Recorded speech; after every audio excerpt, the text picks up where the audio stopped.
Mercimek nerede var? Böyle Alalım.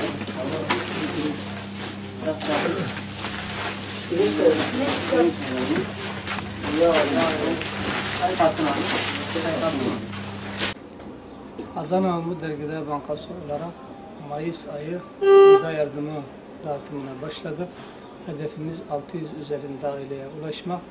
Tabii bunun yanında gelen Suriyeli mülteci aileler gelmeye devam ediyor. Bunlara da yardımlarımızı sürdürüyoruz. İnşallah bir şekilde hiçbir aileyi boş çevirmemeye çalışıyoruz. Hatta bu hafta inşallah özellikle döşek, battaniye ve mutfak malzemesi dağıtımına başladık ki halkımızdan da hamdolsun bu konuda bağışları aldık, dağıtmaya devam edeceğiz.